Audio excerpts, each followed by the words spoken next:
here's how I made a Super Bowl level commercial in my driveway out of garbage.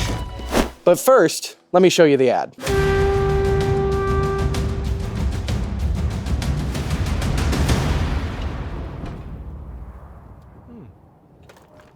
It's a pretty good deal. Sorry. We have to remain quiet. Hey! Are those Doritos? Hi, I'm Colin Black. I'm a director, writer, and VFX artist based out of Los Angeles. Thank you for joining me. We made this ad for the Doritos Crash the Super Bowl competition, which they brought back this year. And the challenge is to create a 30-second Doritos commercial. And if you win, your ad airs during the Super Bowl and you get to take home $1 million, which is just insane. So I had to see what I could do. Then, much of my surprise, we're actually in the top 25. We're semifinalists, and I'm like pretty stoked about that. The first thing I did was call up my friends, swept my driveway, and we began to work. All the soldier shots were done with green screen and CG sets built in Blender. One major reason why is because we only had one costume that the great Lily Barney made that the two soldiers were sharing. We could shoot them separately and combine them into one shot while also having complete control of what the background should look like. Also, shout out to Steven, who was our gaffer, who pulled double duty and played the other Trojan soldier. Oh, look at him. What a handsome man. One reason why these shots work so well is that we film them outdoors instead of in a studio.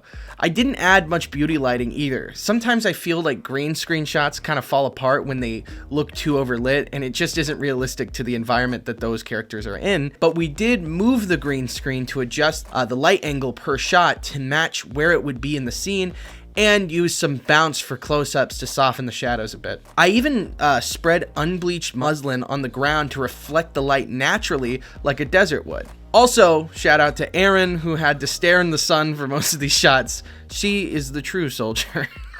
And for you cinematography nerds out there, I shot this all with the Sony FX3 with the internal 10-bit with a Sigma Art Series 24-70 f2.8 lens. So there you go, nerds. One key to all of this is that I made an animatic in Blender before we even shot, so I could know the technicals of what we would need for when. For example, this opening shot is a low angle shot with a tight lens. So I shot the soldiers with a low angle and a tight lens to make sure it worked later. Super helpful stuff.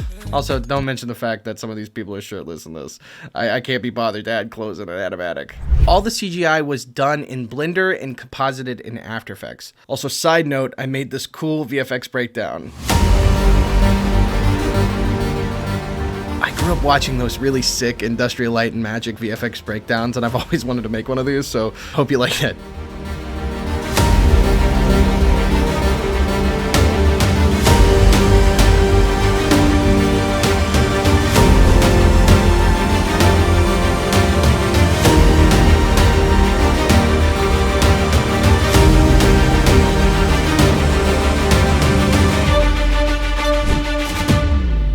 As you can see, I used a ton of assets to populate the scene to make it look realistic. One of the most important things was lighting. Funny enough, I actually did the opposite approach that I took the lighting in real life. Actually, in CG, I'm really art directing the light. I used an HDRI image, which is a 360 image that has lighting data to light the scene, but it wasn't enough. It just didn't look right. I went in and I added special lights to really make the shots feel more polished. I'm also implementing black cards into the scene that are hidden to the camera and the render, but they make shadows to art direct where the audience should be looking. Each shot I'm art directing and making it look better per frame. Mind you, all the VFX work had to be done in a week to hit the deadline. Now let's talk about the inside of the Trojan Horse, the non-CG stuff. This set was built by myself and Alex Radnoff. We built it out of wood pallets that I found by dumpsters, and I tried to shove them into my crappy car. Alex made a base to hold it up and screwed the pallets together, and he then went in and added rope and scrap pieces of wood to make it really feel like less of pallets screwed together. You know, we're trying to make it look more like the inside of the Trojan Horse. We only built an L for it because that's all we needed. There was no need to build an entire room. We filmed everything one way and then flipped certain shots in post to make it work for the scene. We used haze and a powerful light. I believe it was the Nanlite Evoke 2400B that the fine folks at On The Mark hooked us up with. Thank you guys. And they add this nice shaft of light that came in. Then we added black fabric all over top and on the sides of the set to make sure there was no unwanted spill or light leak into the scene. And then to make the guys look pretty inside, we used tube lights to make the shots work, be their key light, to have this nice soft light on them. To transition from the outside world in, I did this fun wipe transition.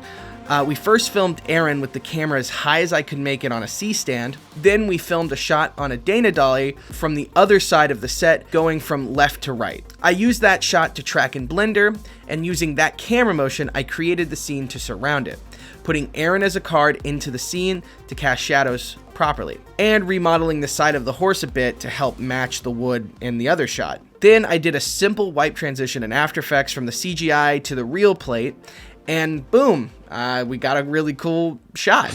Because I'm the director, cinematographer, and VFX artist, there are a lot of ways to cheat to make your budget seem huge. Like knowing exactly what you need to work on that is important because you know exactly what is needed and aren't going to be wasting time or money on things that you know that just isn't as important. Also, having a talented crew made up of friends who are just there because of the same passion you have is great. And if it wasn't a finalist, it wouldn't matter because we got to hang out with each other and have a good time. Our goal was to make a really fun ad that we were proud of and can show what we can do as indie filmmakers. It was so much fun getting together with my friends in the backyard and, you know, getting into silly costumes and making something together. That's where it all started for me as a kid, was making silly videos in the backyard. Through time and hard work, I've made a lot of things, and the backyards have changed, and the friends have changed, and I've changed, but the love for creating things with people that I love has stayed. And I think if young Colin saw this ad, his mind would have absolutely been blown away. Thank you so much for watching. I hope you learned something or got anything out of this. So please remember to subscribe, like, and comment, and do all those things. If you're really into VFX, I made a video on how I did tentacle animations for the first time and how it kind of broke me, and you can watch that there. And if you want to subscribe, please do so. I appreciate y'all, and thanks for watching.